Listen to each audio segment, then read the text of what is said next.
ఒక మగ పిల్లవాడి తల్లి లేదా తండ్రి ఇలా అనుకుంటున్నారు, మన అబ్బాయికి ఉపనయనం చేసి గాయత్రి మంత్రోపదేశం జరిగితే చక్కగా చదువుకుంటాడు, బుద్ధిమంతుల్లాగా ఉంటాడు అని చెప్తే ఉపనయనం చేశాం. ఇప్పుడేమో మన పూర్వీకుల్లో ఎంతోమంది వేదశాస్త్ర విద్యలు నేర్చుకున్న వారు ఉన్నారు, పెద్ద పెద్ద ఘనాపాఠీలు కూడా ఉన్నారు. అందుకని మన పిల్లవాడికి కూడా చక్కగా వేద విద్యను నేర్పిస్తే మన పూర్వపు సాంప్రదాయాలని నిలబెట్టిన వారం అవుతాము, అలాగే సనాతన ధర్మాన్ని కూడా పరిరక్షించిన వారం అవుతాం కదా అని అంటున్నారు.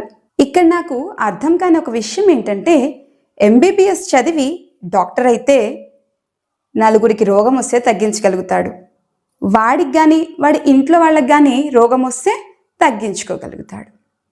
పోనీ ఏదో సాఫ్ట్వేర్ ఇంజనీర్ అయ్యాడనుకో, ఇప్పుడు జీవితంలో ప్రతినిత్యం టెక్నాలజీతోనే మనకి పని, వాడు కూడా ఈ టెక్నాలజీలన్నీ నేర్చుకుని జీవితాన్ని చక్కగా మలుచుకోగలుగుతాడు. పోనీ ఏదో సివిల్ ఇంజనీర్ అయితే నలుగురికి ఇల్లు కట్టిస్తాడు, వాడు కూడా ఒక ఇల్లు కట్టుకుంటాడు. ఇంకా సిఏ, ఆర్కిటెక్ట్ ఇలా బోల్డ్ ఉన్నాయి కదా. అవన్నీ కాకుండా వేద విద్యను నేర్పిస్తే భవిష్యత్తులో వాడు ఏం చేస్తాడు? ఎవరన్నా ఆశీర్వచనానికి పిలిస్తే వెళ్ళాలి, లేదా ఏదైనా యజ్ఞయాగాది క్రతువులు జరిగితే అందులో పాల్గొనవచ్చు. కానీ ఈ రోజుల్లోనే వాటికి ఎంతో ఆదరణ తగ్గిపోయింది. రాబో కాలంలో అసలు వాటికి ఏదన్నా విలువ ఉంటుందా? ఈరోజు వేద విద్యను నేర్పిస్తే వాడి భవిష్యత్తుని మనమే పాడు చేసిన వాళ్ళం అవుమా? ఏం చెప్పాలో నాకు అసలు ఏమీ అర్థం కావట్లేదు. ఒక ఆడపిల్ల తల్లి లేదా తండ్రి ఇలా అనుకుంటున్నారు, వేదశాస్త్రాలను నేర్చుకుంటే మన సనాతన ధర్మాన్ని కాపాడొచ్చని చెప్తున్నారు. ఉన్నది ఒక్కతే అమ్మాయి, అమ్మాయిలకి ఎలాగో వేద విద్య నేర్పించలేము, కానీ శాస్త్ర విద్య అమ్మాయిలు కూడా నేర్చుకోవచ్చుట. అందుకని దీనికి పోనీ శాస్త్రం నేర్పిద్దాము అని అంటే, ఈ శాస్త్రాన్ని నేర్చుకుని అది ఏం చేస్తుంది? ఇంకో నలుగురికి శాస్త్రం నేర్చుకునే వాళ్ళు ఉంటే క్లాసెస్ చెప్పగలుగుతుంది, అంతే తప్పితే వీటికంటూ ఉద్యోగాలు ఏమున్నాయో అసలు మనకేమీ ఇప్పటికైతే ఏం తెలియట్లేదు కదా. ఎప్పుడో రాబో కాలంలో భవిష్యత్తులో దీనికి ఎంతో ప్రాచుర్యం వస్తుందని చెప్పి ఇప్పుడు నా పిల్లని చదివిస్తే అనుకున్నట్టుగా ఆ ఉద్యోగాలు ఏమీ రాకపోతే నా పిల్ల భవిష్యత్తు ఏమవుతుంది? ఇప్పటికే ఆడపిల్లలు ఉద్యోగం చేయాల్సిన రోజులు, భవిష్యత్తులో ప్రతి వారు ఖచ్చితంగా ఉద్యోగం చేయాల్సి ఉంటుంది. అప్పుడు నా పిల్ల భవిష్యత్తుని మేమే పాడు చేసిన వాళ్ళం అవుమా? ఏం చేయాలో నాకేమీ పాల్పోవట్లేదు. మీరు కూడా వేదశాస్త్ర విద్యలను నేర్చుకోవటం వల్ల కలిగే ప్రయోజనాలను తెలుసుకోవాలి అనుకుంటే బ్రహ్మశ్రీ విశ్వనాథ గోపాలకృష్ణ శాస్త్రి గారు మా కామేశ్వరి వేదశాస్త్ర గురుకులానికి విచ్చేసినప్పుడు తల్లిదండ్రులకి తెలియజేసిన సమాధానాల ద్వారా తెలుసుకోగలరు. ఇక వారి సమాధానాలేంటో చూద్దామా? ఇతరత్ర సంతానం సభ్యులు ఉన్నారా? వెళ్ళిరా తండ్రి గారికి కొడుకులు జయంద్ర స్వామి గారు చెప్పేవారు, ఇక్కడ నలుగురు పిల్లలు ఉంటే ఓ పిల్లల్ని నాకు పంపించండి అని ఇవాడే. వీటిలో కూడా అదే గురుగారు, మీరు అన్నట్టు ఇద్దరుంటే ఒకడు భార్యలకు అలా కూడా ఆలోచిస్తున్నారు, ఒకళ్ళు వేయచ్చు కదా, ఇంకొకళ్ళు అది చదివించచ్చు కదా. ఇద్దరు ఇక్కడ చదివినా లోపమేం రాదు, అది కూడా గుర్తుపెట్టుకోండి. మీరు మొదట చెప్పినట్టు అన్ని వడ్డించామండి. లౌకిక విద్యలు ఉన్నాయి, వేదం ఉంది, శాస్త్రం ఉంది. కాబట్టి కొన్ని రోజులు అయిన తర్వాత ఎవరు ఏది బాగా ఇంట్రెస్ట్ ఏది అల్లో ఉంటుందో అలాగే ప్రైవేట్ గా తీసుకెళ్ళచ్చు. ముందు అన్ని రకాల సామగ్రి పెట్టుకుని దానిలో ఆయనకి ఇద్దరు పిల్లలండి, ఇద్దరు పిల్లలు. ఇప్పుడు భోజనానికి వడ్డిస్తాం అనుకోండి, అన్ని ఇవి ఫలానా పదార్థాలు ఉన్నాయి చూపించడానికి వడ్డిస్తారు. తర్వాత ఎవరికి ఏది కావాలంటే అదే ఎక్కువగా మారు వడ్డిస్తారు, వాళ్ళు తింటారు. ఇంకొక నిజం కూడా ఏంటి అంటే, ఇప్పుడు మామూలుగా అంటే బయట పరిస్థితుల్లో కూడా మనం గమనిస్తే ఇంత ముందరున్నంత సెక్టేరియన్ ఎడ్యుకేషన్ లేదు. అది మొత్తం కూడా ఆ విభాగం అంతా కూడా మొత్తం వెళ్ళిపోతుంది అన్నమాట. వెళ్ళిపోయి ఇప్పుడు రాబోయే 10 ఏళ్లలో, అంటే ఇప్పుడు ఎడ్యుకేషన్ లో బాగా చదువుతున్నాం కాబట్టి నాకు తెలుస్తుంది, రాబోయే 10 ఏళ్లలో ఎవడు ఏం చదువుతున్నాడని ఎవరికి అర్థం కాదు, ఎందుకు చదువుతున్నాడు అని. ఆ పరిస్థితులు వచ్చేస్తాయి. అంటే ఇంత ముందరలాగా ఒక 10 ఏళ్ల క్రితం లాగా 20 ఏళ్ల క్రితం లాగా వీడు బీటెక్ చదివితే వీడియో చేస్తాడు, చదివితే అవన్నీ ఇవాళ సొసైటీలో మనం తిరిగే వాళ్ళని చూస్తే వాళ్ళు చదివిన చదువుకి వాళ్ళు చేసే ఉద్యోగానికి ఏమీ సంబంధం లేదు. మేమే కంప్యూటర్లో ఉంటాయి. వాళ్ళే వాళ్ళందరమే ఆత్మగౌరవతి ఉన్నారు. వాడు చదివే చదువుకి వాడి వృత్తికి ఏమీ సంబంధం లేదు. చదివిన చదువుకు ఉద్యోగం రాదు. ఏదో చదువుతున్నారంటే గతానికి ఎదుర్కోవాలి ఒక కాదు. అంచేత అలా కాకుండా ఒక ఎయిమ్ పెట్టుకుని ఆదర్శం ఏడాదికి 13-14 పన్నాలు అవుతున్నాయి యావరేజ్ గా. యావరేజ్ కనీసం నెలకు ఒక పన్నం ఖాయంగా పెట్టుకోండి. ఏడాదికి 12 పన్నాలు మినిమం. ఆ తర్వాత వాళ్ళు ఓపికలు బట్టి 3 ఏళ్లలోనే సంగతి పూర్తి చేసిన వాళ్ళు ఉన్నారు, అది వేరే విషయం. కానీ కనీసం నెలకో పన్నం చొప్పున ఏడాదికి పన్నాలు అయిన తర్వాత కూడా మీరు పన్నాలకి ప్రత్యేకంగా పట్టాలో పరీక్షలు ఉన్నాయి కదా, తెలంగాణ పరిషత్తు లక్ష్మణ్ గారి సభలు అవి అలా చొప్పున పరీక్షకి పంపిస్తే వీళ్ళకి ఉత్సాహం ఉంటుంది. లేకపోతే మర్చిపోతారు. మేము 10 పన్నాలు ఉన్నాయంటే ఆ 10 పన్నాలకే పరీక్షకి పంపించి వాళ్ళు ఒకసారి 10సారి పోయినా నష్టమే లేదు. కానీ పరీక్ష అలవాటు పద్ధతి దానిలో చేసి అప్పచెప్పడం నేర్చుకోవాలి. అలా చొప్పున పంపిస్తే సాహిత్యంలో కూడా కుదురుతుంది. ప్రతి నెల ఒక గురువు గారు వచ్చి పరీక్ష చేస్తారు. అంటే బయట గురువు గారు అదే పరీక్షా విధానం ఉండాలి. చక్కగా రాయడం కూడా నేర్చుకోవాలి. కొంతమంది విధంగా కొద్దిగా మాటలు చేతులు రాయడం నేర్చుకోవాలి. శ్రీపాద లక్ష్మీనరసింహశాస్త్రి గారు మా కవితార్కిక సింహం శ్రీరాపంలో ఉండేవారు. ఆయనకి శ్రీ లాస 3 అక్షరాలే వచ్చినాయి. తెలుగుగా చదువుకుని ఉంటాయి. గురువు గారు రాజేశ్వరం గురువు గారు ఆయన దగ్గరే కావ్యం చెప్తున్నారు. ఆయన పెద్ద ఈయన శ్రీపాద్ గారు కాదు, ఆయన మహానుభావుడు.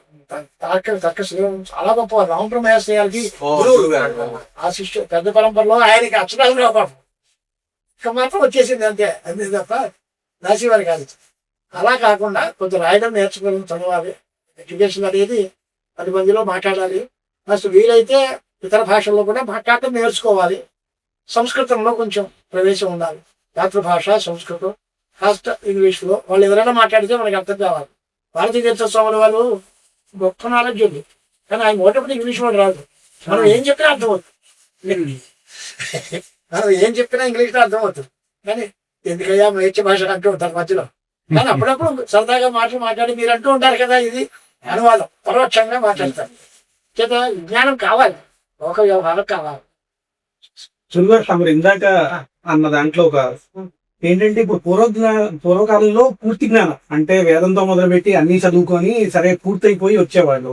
ఈ రోజు మేమందరం వీళ్ళని మాకేదో అటువైపు కొంచెం వీళ్ళు ఉద్ధరిస్తారనే ధోరణితో ఇటు వచ్చాం.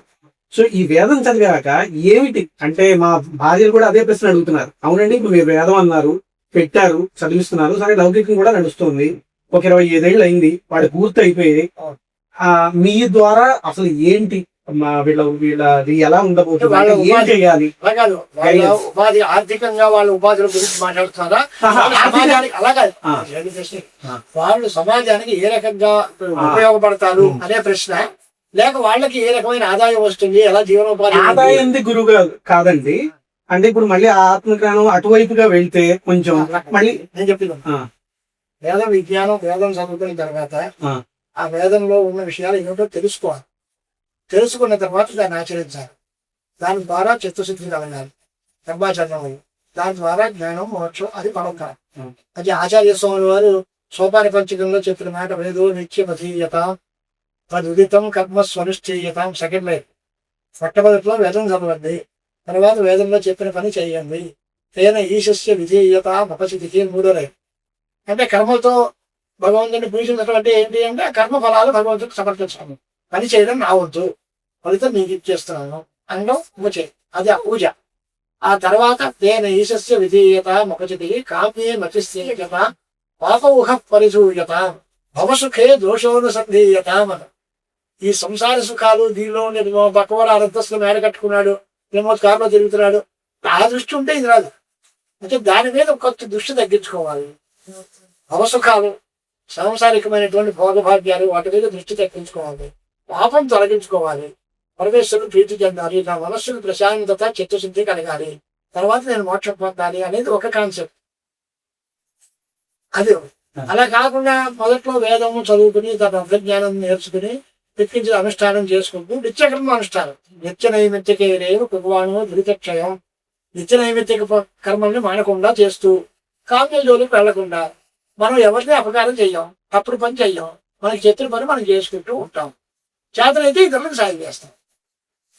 ఈ రకమైనటువంటి ధోరణితో ఆర్థికంగా కూడా బలపడడానికి తగినటువంటి విభిన్న మార్గాలు చూసుకుని విజ్ఞానానికి లేదా ధర్మానికి లోటు రానంత వరకు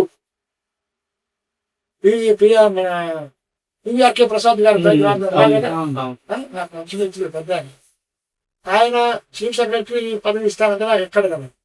ఎందుకంటే పొద్దున్నే వైశ్యం చేసుకురావడానికి కుదరదండి. మీరేమో 4 గంటకి రా 3 గంటకి రా అంటావు, నా సంధ్యావనం వ్యవసాయానికి కుదరదు, నాకు చీఫ్ సెక్రటరీ వద్దు ప్లస్ అని. ఆయన ఉత్తరాంధ్ర వేద విద్యా పరిషత్తుకి గౌరవ అధ్యక్షుడిగా పనిచేశారు పివిఆర్కే గారు. తర్వాత ఆయన పోస్ట్ అదే, ఆయన పోయిన తర్వాత ముందు శివానంతమూర్తి గారు ఉండేవారు, ఆ తర్వాత పివిఆర్కే గారు, తర్వాత నేను గౌరవ అధ్యక్షుడిగా ఉన్నాను. కారణం ఏంటి అంటే ఈ ఆలోచన విధానం ఉండాలి. ఆలోచన ఉండి లౌకిక విజ్ఞానంతో దూరం కాదు, మనం లోకంలో కలిసి తిరుగుతాం, దానిలో అందరినీ ప్రేమిస్తాం, అందరికీ కావాల్సిన సంపాదన చేస్తాం. కానీ మాకు ఇంపార్టెన్స్ దేనికి అంటే దీనికి అడ్డం లేనంత వరకు దీన్ని ప్రతిమాలు పోషిస్తాం, దీనికి అర్థం వస్తే మాకు ఏమి అక్కర్లేదు అని ఇవే అనే తీరిగా ఉండాలి. ఆ మైండ్ సెట్ పెంచుకోవాలి. ఎప్పుడో 40 ఏళ్ల క్రితం ఒకసారి భారతీయ తీర్థ మహోత్సవం గారితో నేను మాట్లాడుతున్నప్పుడు అన్నీ ఎవరో పిలుస్తున్నారు, మనకి అంత అవసరమా అన్నారు. నాకు పాస్పోర్ట్ లేదు, వీసా లేదు, ఏమి లేదు. వారి నోటపట మాట వచ్చిన తర్వాత ఇంకెందుకు మనం వెళ్ళడం ఇష్టం లేదు ఆయనకి, అంతే వదిలేదు. అంటే మనకి కమిట్మెంట్ ప్రధానం, ఏకాగ్రత ఉండాలి.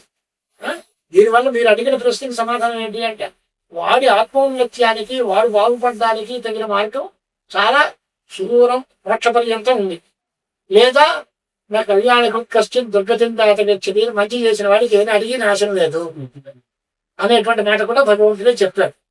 ఇప్పుడు చేయలేకపోతే మిగతాది శేషపూర్వం తర్వాత ఇది బ్రాడ్ ఫార్వర్డ్ అవుతుంది, ఇది పోదు.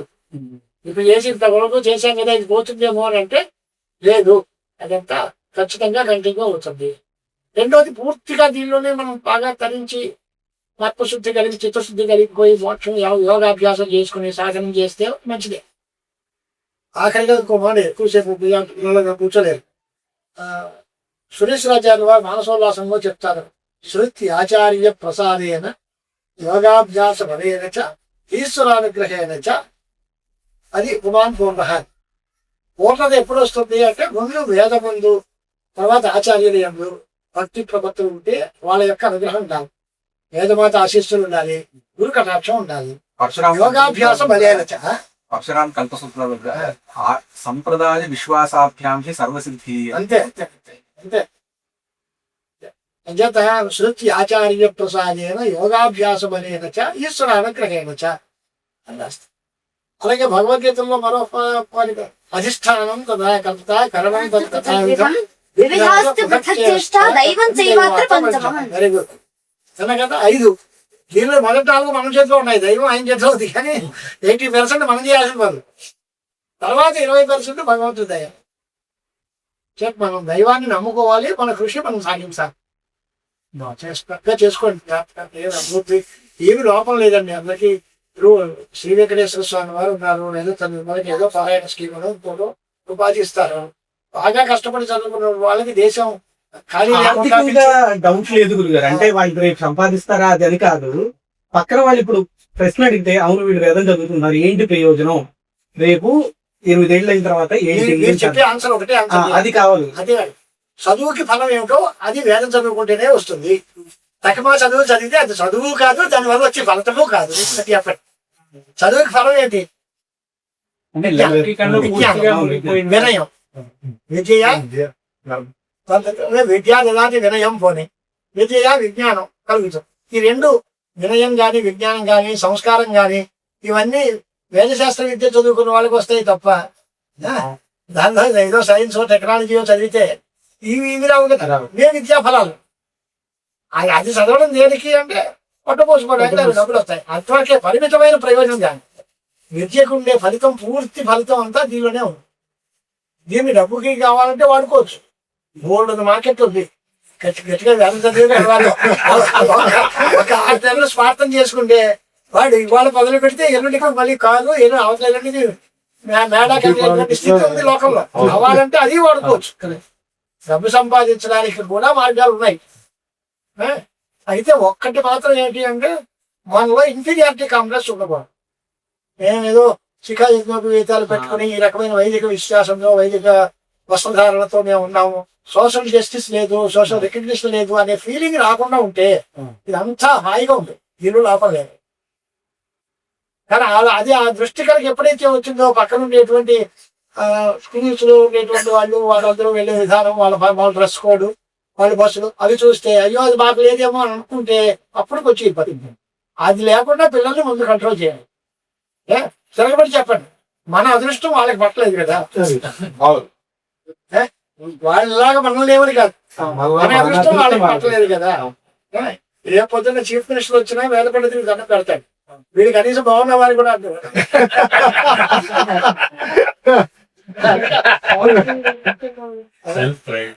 వేద విజ్ఞానానికి ఉండేటువంటి ఆత్మస్థైర్యం, ఆత్మాభిమానం, విశ్వాసం అవన్నీ ఉంటే సమాజంలో గౌరవం ఎప్పుడూ పడలేదు. ఈ విశ్వాసం దేనిలో నుంచి వస్తుంది గురువు? అంటే ఎలా ఆచరణలోనే వస్తుంది. శిక్షణ, ఆచరణ పద్ధతి ప్రకారం మనం గురువు గారు ఎంత సేవించాం, వాళ్ళ దగ్గర మనం అందరం వెళ్ళాం కదా, అంత విజ్ఞాన సంపన్నులు, అంత గొప్ప వాళ్ళు కనుక వాళ్ళ దగ్గర సేవించుకున్నాం. వాళ్ళు మంది తయారు చేశారు అందులో వాళ్ళ అనుగ్రహంతో. అది ఏ విషయంలో తీర్చుకోగలం మనం.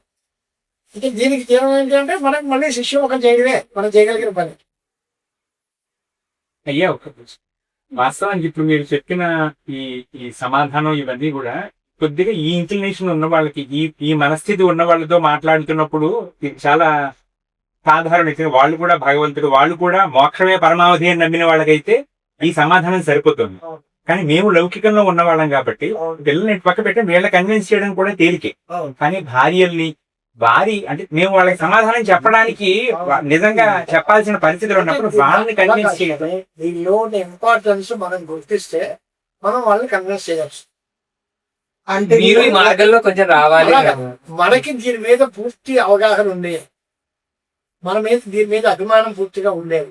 దీన్ని మనం పూర్తిగా నమ్మేమనుకోండి, పక్క వాళ్ళని నమ్మేలా చేయడం తేలిక. మనకే ఆసిలేటివ్ గా ఉండి అటు ఇటుగా ఉండే అవునా కదా, వాళ్ళు చెప్పింది బాగానే ఉందేమో మనం పూర్తిగా నమ్మేం కాబట్టి మేము అటువంటి వాళ్ళతో వాస్తవానికి మౌనాన్ని పాటిస్తున్నాం. అంచేత మీరేం చేయాలంటే ఇలాంటి సమాజాల్లోనూ ఇలాంటి సన్నివేశాల్లోనే వాళ్ళని తీసుకెళ్ళి చూపించాలి. అప్పుడు వీళ్ళకుంటే గౌరవాలు ఏమిటి, పీఠాల్లోనో కంచిపీఠమో, శృంగేరి పీఠమో, లేకపోతే గంట సత్యనారాయణమో అలాంటి చోటకు వెళ్తే వీళ్ళకి ఎంత ఇంపార్టెన్స్ ఇస్తున్నారు, విదేశాల నుంచి వచ్చినటువంటి వాళ్ళందరూ కూడా దీన్ని ఎలా ప్రమోట్ చేస్తున్నారు, దీనికి స్వామీజీ ఎంత దగ్గరగా తీసుకెళ్ళి, ఒక కోటీశ్వరుడు ఉంటాడు, ఆయనకి ఇంటర్వ్యూ కావాలంటే కష్టపడి లైన్లో రావాలి. మనలాంటి వాళ్ళు వెళ్తే వచ్చారా శాస్త్రి గారు అంటే వెంటనే ఎక్కడి నుంచే. ఆ రకమైనటువంటి అంటే మనకి గౌరవం ఎక్కడ దొరుకుతుందో ఆ సమాజంలో వాళ్ళకి చెప్పాలి. మనం పట్టించుకోని వాళ్ళ దగ్గరికి వెళ్ళి మనం ఇది చాలా గొప్పది అంటే ఎక్కడ కుదురుతుంది. అంచేత ఆవుల మందు వేరు, గుర్రాల విషయాలు వేరు. ఆవుల మందు తీసుకెళ్ళి రథానికి పరిగెట్టలేవు, యుద్ధానికి తీసుకెళ్ళలేవు, ఈ ఆవులు వేస్ట్ అంటే గుర్రాలు చేసే పని గుర్రం చేస్తుంది, ఆవు చేసే పని ఆవు చేస్తుంది. కన్విన్స్ చేయాలంటే తపస్సు పెంచాలి. అది ఆవిడ కూడా అలా వచ్చేది అన్ని వాళ్ళకి ఈ పని చేయగలరా అని అడిగితే వాళ్ళకి చేతకాని పని ఒకటి ఉంటుందిగా, మనకి రాని పని వాళ్ళ దగ్గర ఉంది, వాళ్ళకి రాని పని మన దగ్గర ఉందిగా. అయితే ఈ పని చేయడంలో దీని నెంబర్ పేరేజ్ వేసుకుంటే దీనికి కాంపిటీషన్ ఎంత ఉంటుంది, పర్సంటేజెస్ ఎన్ని ఉన్నాయి. మీరు ఒక ఉద్యోగానికి ఐటీ స్పెషలిస్ట్ రోడ్డు మాడైతే 1:1000 కానీ మా దృష్టిలో ఒక వేల పండితులు పోస్టుకుంటారంటే ఒకటే వస్తారు, లేడు విన్నవాడు వస్తే కదా. అది మీరు శాస్త్రం దగ్గరకు వచ్చారంటే ఇంకా 50 పనులకి మీరు ఒక్కళ్ళే ఉంటారు. అది కాంపిటీషన్ తగ్గుతుంది. రెండోది ఆయుధాగుల గురించి చెప్తూ మన శంకర విజయేంద్ర స్వామి వారు మేము అందరం సమావేశంలో ఉన్నాం. స్వామీజీ అన్నారు మన పాపులేషన్ ఎంత అండి అంటే 150 కోట్లు సుమారు ఉందండి. ఆయుధాగులు ఎంతమంది ఉన్నారండి అంటే 150 మంది ఉన్నారండి. అంటే 1:1 crore 1:1 crore. మరి మనకి ఎంత గుర్తింపు ఉండాలి కదా.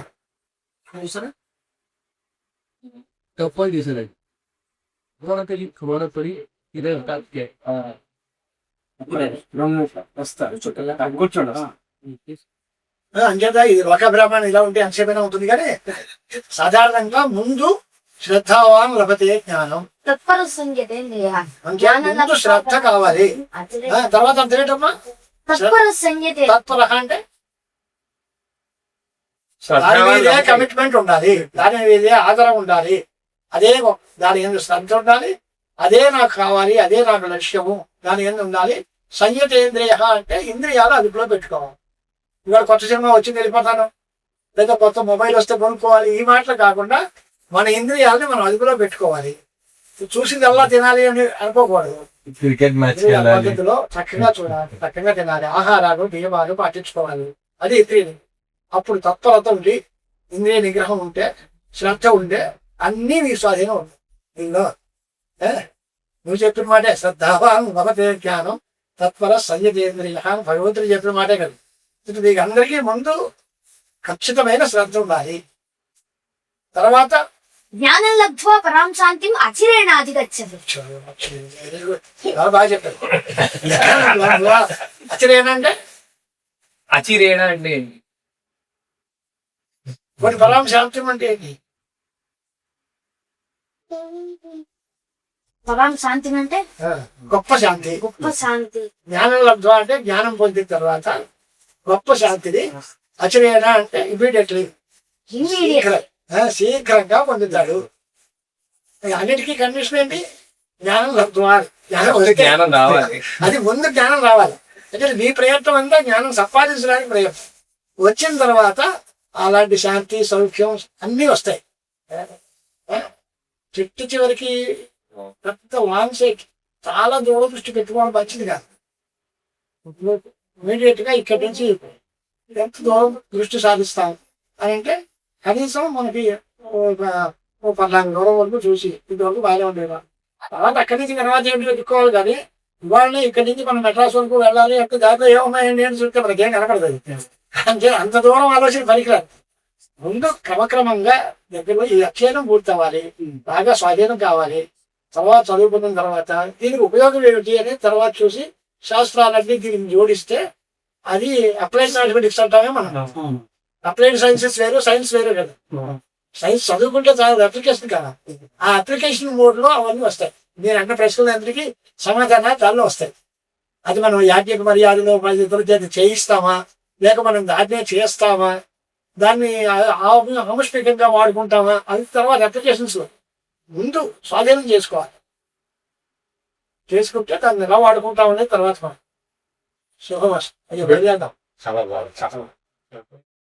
విన్నారు కదండి, లౌకిక విద్యలను అనగా ఇంగ్లీష్ చదువులను చదువుకున్న వారు ఏ విధంగా అయితే గౌరవంగా డబ్బును సంపాదిస్తూ సమాజంలో బ్రతకగలరో, వేదశాస్త్ర విద్యను నేర్చుకున్న వారు అంతకంటే ఉన్నతంగా కూడా బతకగలరు అన్న విషయాన్ని తెలుసుకున్నాం కదా. ఇది ఇప్పటి భాషలో చెప్పాలి అని అంటే, పెస్టిసైడ్స్ ద్వారా పండించిన పంట నుంచి వచ్చే పదార్థాలు చూడటానికి నిగనిగలాడుతూ ఉన్నా అవి ఎక్కువ కాలం నిల్వ ఉండవు, తిన్నవారికి ఎటువంటి ప్రయోజనాన్ని చేకూర్చకపోగా ఆరోగ్యం కూడా దెబ్బతింటుంది. కానీ అదే ఆర్గానిక్ ఫార్మింగ్ ద్వారా పండించిన పంట నుంచి వచ్చే పదార్థాలు ఎన్నో కష్ట నష్టాలకు వచ్చి ఎదగడం వల్ల చూడటానికి అంత బాగా కనపడకపోయినా ఎంతో చక్కగా ఉండి తిన్నవారికి కూడా చక్కటి ఆరోగ్యాన్ని చేకూరుస్తాయి. అలాగే వేదశాస్త్ర విద్యను నేర్చుకున్న వారు కూడా వారు మాత్రమే గాక సమాజంలో నలుగురికి కూడా శ్రేయోదాయకంగా జీవించగలుగుతారు. దీనిపై మీ అభిప్రాయాలను కామెంట్స్ రూపంలో తెలియజేయగలరు. సనాతన ధర్మము వర్ధిల్లుగాక. ధన్యవాదములు.